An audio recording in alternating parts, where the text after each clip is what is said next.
Alright guys, so what is up and welcome back to another Jujutsu Infinite video. And on this video, I'm gonna be teaching you the best way to farm bosses here in Jujutsu Infinite. Now keep in mind that the tips and tricks that I'm gonna show you here in this video are all based on my experience and based on the things I've learned so far here in this game. So if you have any other suggestions or if you have any other tips on how to beat bosses such as the Sukuna boss or the Toji boss, leave it down below in the comment section because I would really appreciate it. You guys could also potentially help some other people out there. But yeah, without further ado, let us start with this tutorial or tips and tricks video, whatever. Now the first tip I'm about to share to you guys is have a proper build. Like the current stat build I have actually is just a standard Black Flash build, which is a really great build for like farming bosses or NPCs here in this game and for grinding as well actually. But for PvP I'm not really sure. But here is how my stats look like. I have technique all the way up to here. Barrier mastery, wait no, this one only technique increase 4, and I have this. I have the divergent fist.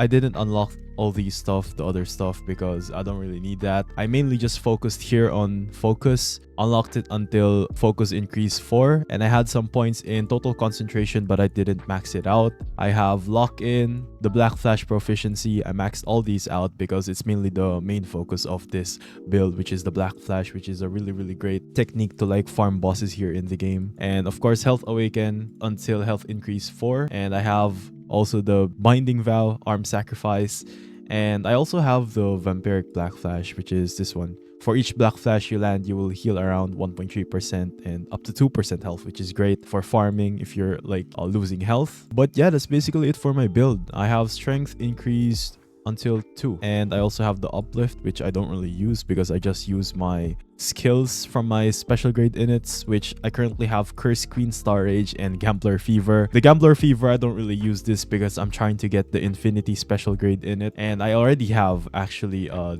Domain Shard.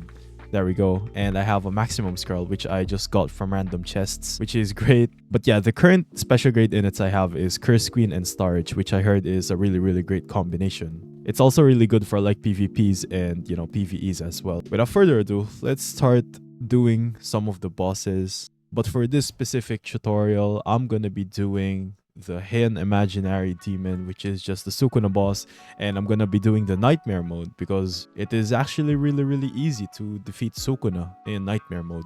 Alright, so let's start the Sukuna boss. The first tip I have for you guys is of course doing the slash buff, if you guys didn't know. And it basically just buffs your character. From the word itself, it buffs your damage, your defense, I'm pretty sure, and all those other sort of buffs from like the loot you get from chests. And the second tip I have is of course using your Divergent Fist, which you unlocked from the build you have.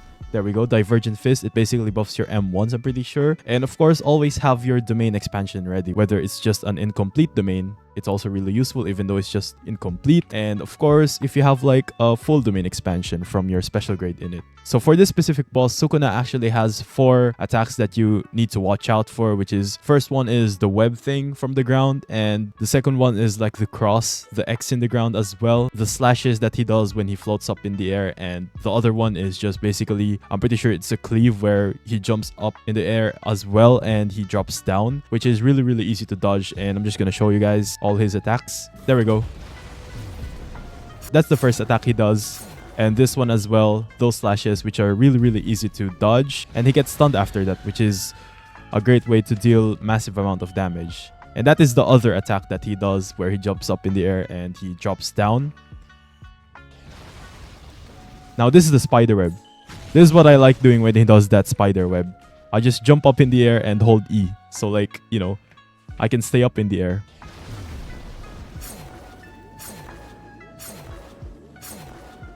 And that is how you dodge his other attack, which is the slashes. And after doing that, of course, start to deal some of your damage.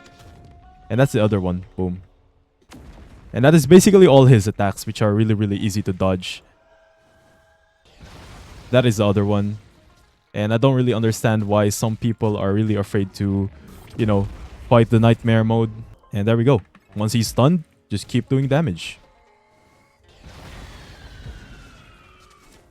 Alright, I'm gonna go all in now. Alright, there we go. I have my domain. I'm gonna use it now. That is one tip I have for you guys. If you already have your domain expansion at 100%, do it immediately because it's gonna help you a lot. Boom. And I'm gonna use my black flash because I have the black flash build, which does a lot of damage. There we go.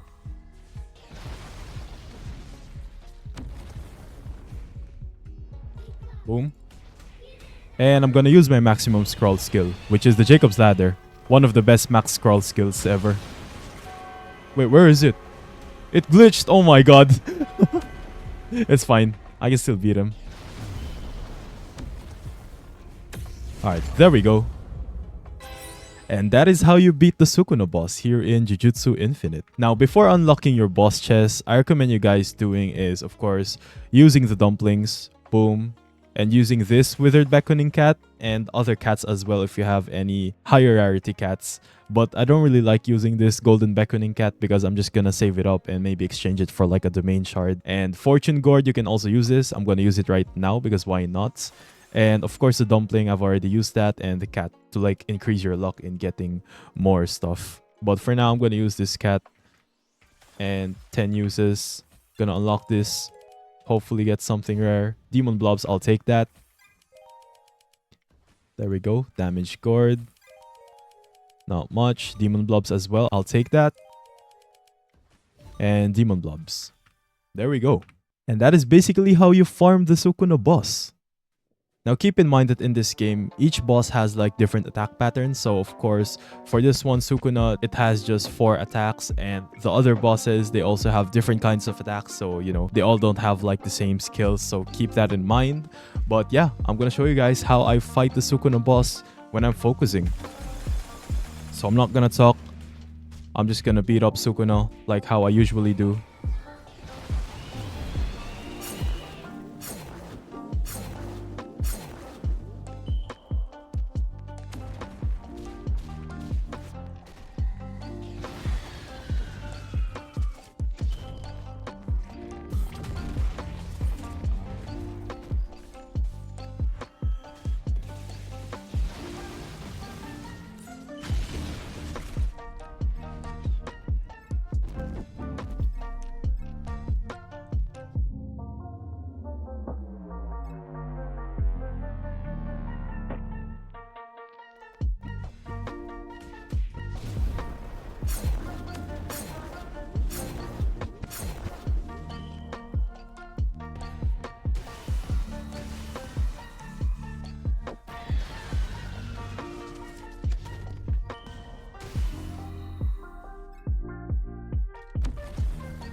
And that is how I fight the Sukuna boss in Nightmare mode, with Sukuna even barely doing damage to me because my health is still at like 10,000, which is great. So I'm gonna unlock these. So that is basically it. That is how easy to beat Nightmare mode Sukuna here in this game. And I hope you guys will not be scared anymore trying to fight the Sukuna Nightmare mode at solo, and of course all the other bosses as well.